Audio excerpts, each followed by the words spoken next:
नमस्कार मित्रांनो, सुस्वागतम. लक्ष्मीच्या पावलांनी या मालिकेच्या आजच्या भागामध्ये आता अद्वैत कलाजवळ येतो आणि कलाला म्हणतो की लक्षात आहे ना, मळवट वरून घ्यायचा नाही आणि आबांसमोर पूजा करायचं म्हणून मला आता विचारायचं नाही आणि सणाच्या दिवशी कोणतेही तमाशे मला नकोय. तेव्हा आता कला म्हणते की हो, एकदा सांगितलेलं मला कळतं आणि जर आजोबांनी तुला विचारलं तर त्याचं उत्तर तू द्यायचं, मी देणार नाही. आणि तेवढ्याच संगीता आणि दिनकर येतात तर लगेच आता त्यांना पाहून आबा म्हणतात की अरे वा दिनकर. तेव्हा आता लगेच अद्वैतचं सुद्धा लक्ष जातं. तर कला म्हणते की हे बघ, आई आणि बाबा आले आणि काजल सुद्धा आता त्यांच्या सोबत आलेली असते. तर कलाला आता त्या सगळ्यांना बघून खूप असा आनंद होतो. घाईने ती त्यांच्या जवळ येते आणि आबा सुद्धा अगदी आनंदाने त्यांचं स्वागत करतात. तेव्हा मात्र कला ही आता संगीताला प्रेमाची मिठी मारते आणि खाली मान घातलेली असते. तेव्हा आता संगीता कलाचा चेहरा धरते आणि तिच्या चेहऱ्याकडे पाहून विचारते की काय ग कला, काय झालं, असं खुणावूनच विचारते. तेव्हा कला काही नाही असं आईला खुणावते आणि तेवढ्यात मात्र नैना ही बाहेर येते. अगदी तयार होऊन आलेली असते आणि वाव नाईस. आणि रजनी मॅडम, अहो मला सुद्धा तयारी करायची आहे, सांगा बरं काय तयारी करायची आहे. तेव्हा मात्र आता रजनी म्हणते की काही नको, कारण तयारी तर सर्व झालेली असते.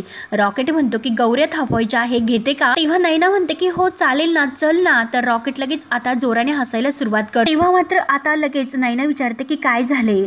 तर कला म्हणते की काही नाही, फक्त सकाळी पूर्णाच्या वेळी जसे केले होते तसं आता करू नकोस, बाकी काही नाही. तेव्हा आता सर्वांसमोर कलाने हे सांगितलेलं असतं तर नैनाला खूप राग येतो. मनात म्हणते की सतत मला टोमणे मारत असते, कोण लागून गेली ही माझी. आणि तेवढ्यात मात्र आता अनामिका येते आणि सोहम तर अनामिकाला पाहून खूपच खुश होतो. लगेच म्हणतो की वेलकम वेलकम चांदेकर मेन्शन मध्ये तुझं खरंच खूप प्रकारे छान असं स्वागत.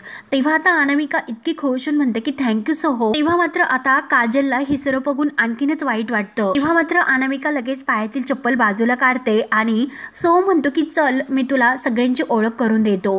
तेव्हा आता सर्वजण आता ह्या अनामिकाकडेच बघत असतात. तेव्हा आता सोहम आबांजवळ अनामिकाला घेऊन येतो आणि अनामिकेची ओळख करून देतो की ही माझी खास मैत्रीण आबा आणि अनामिका हे आमचे आबा, माझे आजोबा. तेव्हा आता सोहम अनामिकाला म्हणतो की चल बाकीच्यांची सुद्धा मी ओळख करून देतो. तर अनामिका म्हणते अरे बाकीच्यांची काय ओळख करून देतो, तुम्ही तर कोल्हापूर मधील सेलिब्रिटीज आहात आणि मग तुम्हाला कोण ओळखणार नाही बरं. त्यामुळे मला माहिती आहे की आबासाहेब चांदेकर. म्हणून ती घाईने आता आबांच्या पाया पडायला येते आणि नंतर म्हणते की श्रीकांत आणि रजनी या दोघांना आई आणि बाबा. तेव्हा आता ती त्या दोघांना सुद्धा नमस्कार करते. तेव्हा अनामिकाला बघून सर्वजण अगदी खुश होतात. तेव्हा अद्वैत लगेच आबांजवळ येतो आणि आबांना म्हणतो की आबा, अहो मी जे बघतोय ते तुम्ही सुद्धा बघतात ना. तेव्हा आता आबांना हसू येतं. आबा म्हणतात की हो रे. तर अद्वैत म्हणतो की नाही, म्हणजे आपला सोम हा सेलिब्रिटी सारखा आज तयार झाला. तेव्हा मात्र आता आबा खुशून म्हणतात की अरे हे बघ, घरच्या बाकीच्या सर्वांना सोडून सोहमच्या आई आणि बाबांनी तर बरोबर ओळखलं. तेव्हा अद्वैत म्हणतो की हो ना आबा, तेच तर मी म्हणतोय. अहो आबा तुम्ही तर ओके आहात ना. तेव्हा आबांना हसू येतं. आबा म्हणतात की अरे अद्वैता चेष्टा करू नकोस. अरे बघ ना आपला सोहम किती आज आनंदात आहे बरं.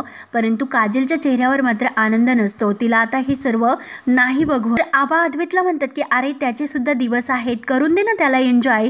तर अद्वैत म्हणतो की हो हो करून देत. तेव्हा मात्र रजनी सोहम आणि अनामिका या दोघांना म्हणते की तुम्ही गप्पा मारा, मी आले. तेव्हा आता सोहम आणि अनामिका एकमेकांशी गप्पा करत असतात आणि तेवढ्यात गप्पा करता करता तिच्या हातातील रुमाल खाली पडतो.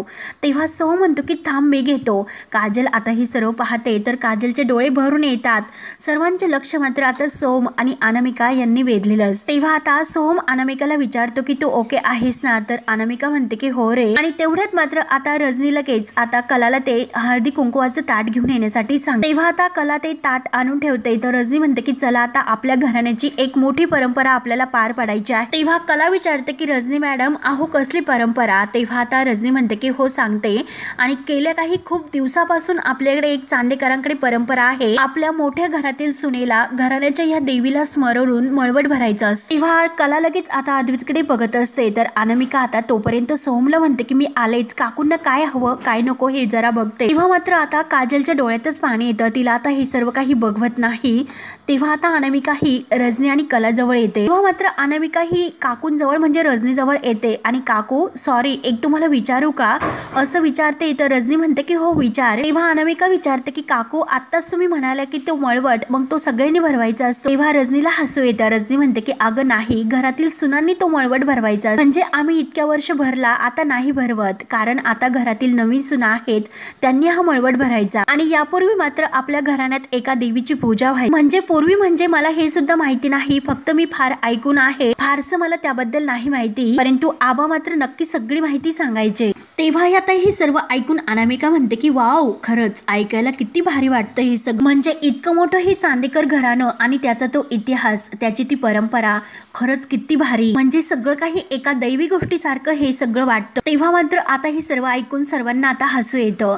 सर्वजण अनामिकाचं हे बोलणं ऐकत असतात तर लगेच राहुल सोहम जवळ येतो आणि सोहमला म्हणतो की सोहम, मला तर असं वाटतं की या जो काही देवी आईचं मळवट आहे तर तो आपल्या कुटुंबातील सुना भरतात आणि त्याचप्रमाणे आता पुढच्या वर्षी नंबर हा अनामिकाचा असणार, राईट ना? तेव्हा आता सोहम म्हणतो की अरे राहुल दादा, असं काय? राहुल म्हणतो की काय रे, खास मैत्रीण वाटतं ती. तेव्हा राहुल आता सोहमला चिडवतो, परंतु आता जेव्हा हे सर्व काजल ऐकते तर काजलला आणखीनच वाईट वाटतं. काजलला आता खूप टेन्शन येते, तिचे डोळे भरून येतात. तेव्हा आता आबा उठतात आणि म्हणतात की चला आता पूजेला सुरुवात करूया. आणि तेवढ्यात आता रजनी परत आता कलाला म्हणते की ती मळवट भरवण्याची कुंकाची ताट आहे ना, ती घेऊन ये बरं. तेव्हा मात्र आता सरोज आणि अद्वैत एकमेकांकडे बघत असतात. तेव्हा आता कला काही उत्तर देत नाही. हे बघून सरोजला टेन्शन येते आणि सरोज म्हणते की काय, ही मुलगी काहीच कसं बोलत नाही अद्वैत, अरे ती नाही सुद्धा म्हणत नाही. तेव्हा आता कला रजनीला विचारते की म्हणजे कुंकवाचं ताट घेऊन फक्त इथे ठेवायचं आहे ना? तेव्हा रजनी म्हणते की हो. रजनी म्हणते की अगं नंतर होळी समोर आपण मळवट भरायचा असतो. तेव्हा आता कला म्हणते की ठीक आहे आलेच आणि कला लगेच आता ते ताट घेण्यासाठी तिकडे जाते.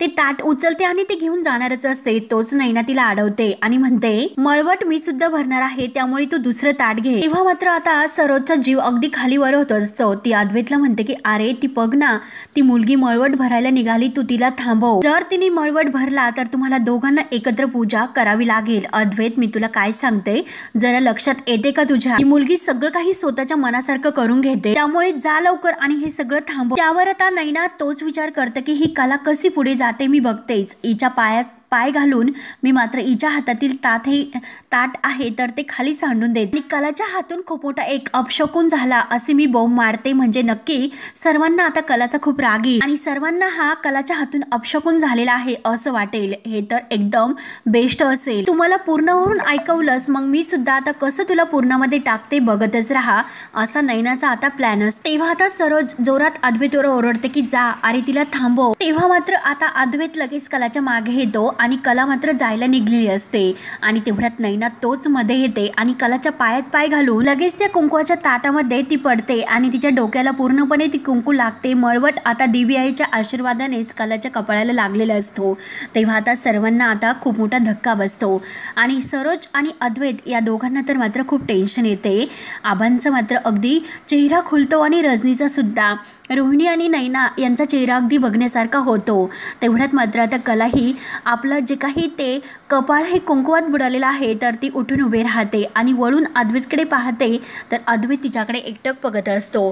तेव्हा मात्र अगदी लक्ष्मीनेच आता कलाचं आता हे कुंकवाचा मळट भरून घेतलेलं असतं. तेव्हा आबा, अनामिका आणि रजनी, सोहम यांना आनंद होतो. तेव्हा आता आबांना जे काही सरोज आणि अद्वैत या दोघांचं बोलणं जे काही रूममध्ये ऐकलेलं असतं, आबांच्या हातची काठी खाली पडलेली असते.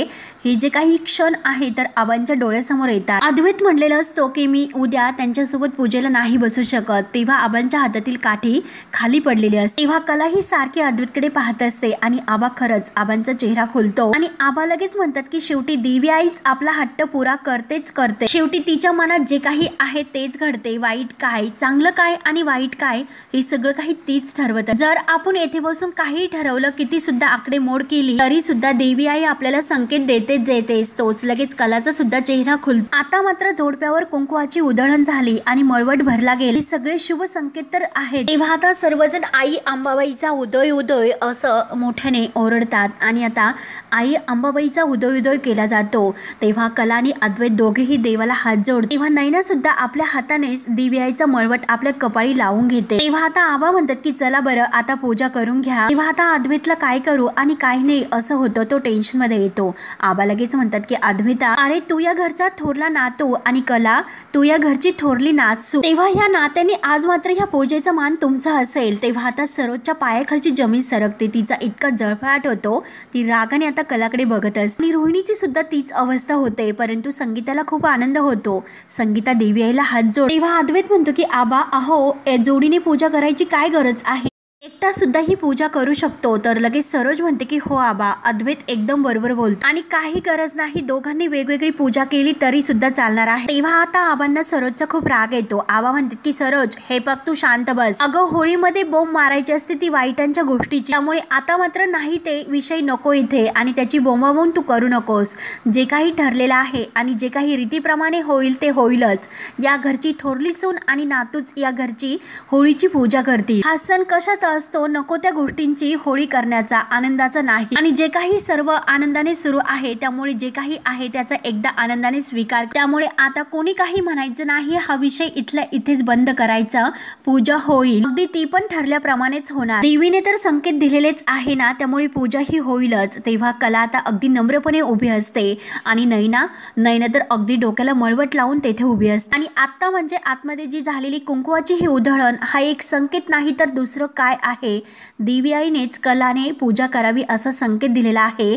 तिने स्वतः कलाचा मळवट आपल्या हाताने भरून घेतला. आणि हे बघ, हे जे काही आहे, जे काही घडले ते तुझ्या मनाला पटले ना, त्यामुळे आता मात्र मागे सरकायचं नाही. आजपर्यंत देवी आईने बरेचसे काही आपल्याला संकेत दिले, त्या मार्गावर आपण चाललेलो आहोत आणि त्यात आपल्याला फक्त यशच मिळालेला. तेव्हा हा देवीचाच कौल आहे. आणि चल अद्वैत, आतापर्यंत मी काही बोललो नाही, परंतु आता देवी आईच्या इच्छेप्रमाणे जाणे, तिच्या इच्छेविरुद्ध काही करणं हे मला नाही जमणार. ती जे काही तिच्या इच्छेप्रमाणेच होईल, जे काही होईल ते. त्यामुळे तुम्ही पूजेला लगेच सुरुवात करा आणि आता फक्त एकमेकांकडे बघत उभे राहू नका, पूजेला सुरुवात करा. तर कला लगेच तयार होते. ती आपला पदर घेते आणि पूजेचं ताट हातात घेते. तर आता अद्वैतचा सुद्धा नाईलाज असतो. शेवटी त्याला आता कलाबरोबर जोडीने पूजेला बसावंच लागतं. नैनाचा तर आता इतका जळफळाट होतो, रागाने ती आता कलाकडे बघत असते आणि सरोजच्या आणि रोहिणीच्या सुद्धा आता तळपायाची आग मस्तकात जात असते. परंतु आपले संगीता आणि दिनकर आता कला आणि अद्वैत या जोडीकडे डोळे भरून बघत असतात. तेव्हा कला मात्र बिचारी आपली मनोभावाने पूजा करते आणि अद्वैत सुद्धा तिच्यासोबत पूजेला बसतो.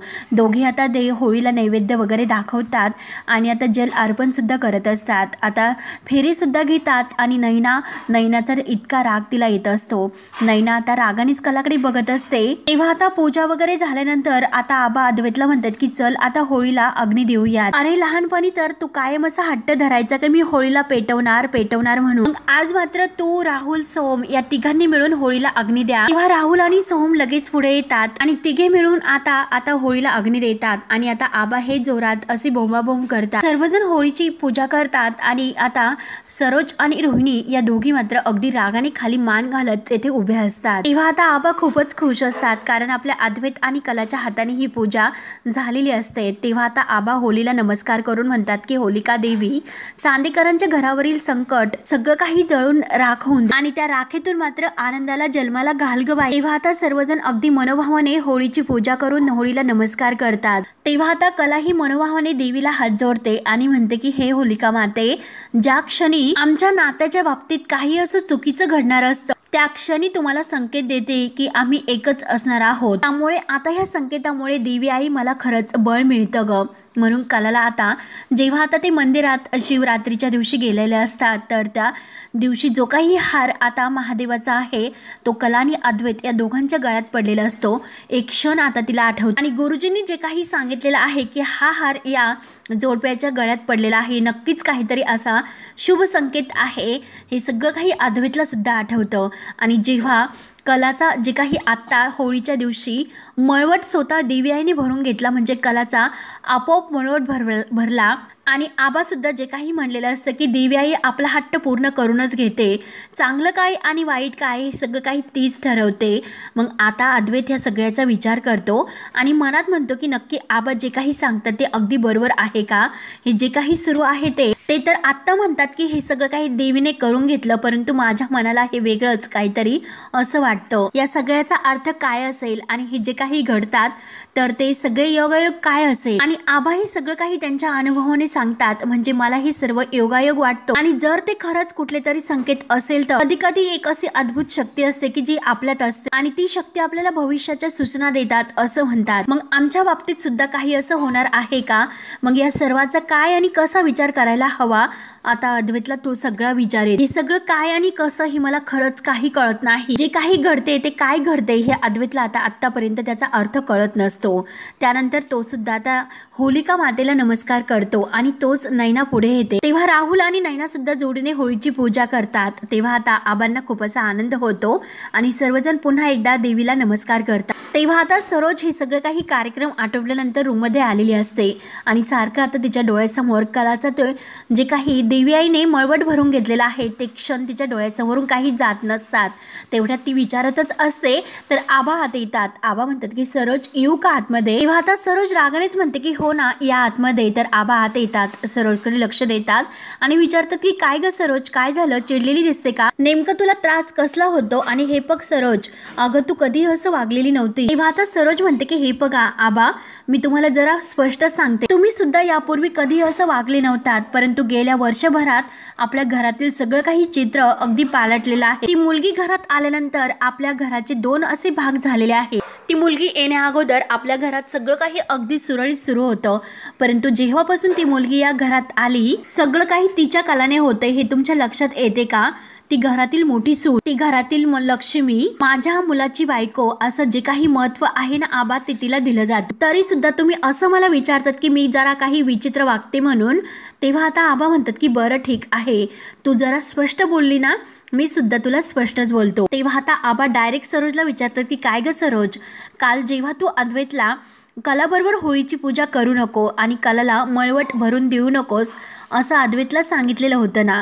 तेव्हा आता सरोज लगेच खाली मान घालते आणि हे बघ, मला असं वाटतं की तू कधी असं वागलीस नाही आणि हा विचार कधी तुझ्या डोक्यात सुद्धा आला नसेल, परंतु मला तर असं वाटतं की नेमकं आता असं काय घडलं? ती पोरगी आपल्या घरात येण्या अगोदर आणि आता आल्यानंतर असे दोन भाग आपल्या घरात का झाले? त्यामुळे एक गोष्ट लक्षात घे, मी जे काही वागतो ना त्यामुळे हे घर जोडायचा प्रयत्न करतो आणि तू जे काही वागतेस ना त्यामुळे हे घर मात्र तुटायचा प्रयत्न होतो, हे लक्षात घे। कुणाचे कान भरले किंवा कुणाच्या संसारामध्ये मुद्दा काडी करणं, अगं उलट कुठल्याही वादापासून तू स्वतःला लांब ठेवत होतीस आणि आपल्या बिझनेसकडे लक्ष देत होती। अगदी बिझनेस तू स्वतःच्या पायावर खंबीरपणे उभा केला।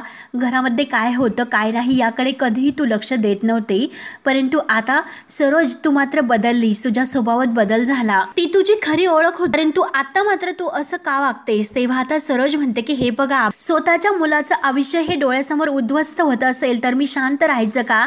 आणि आजपर्यंत जे काही मी वागत होते, या घरामध्ये राहत होते, त्यात मात्र माझ्या मुलाचा कुठेही संबंध नव्हता, परंतु आज मात्र प्रश्न आहे तो माझ्या मुलाच्या आयुष्याचा।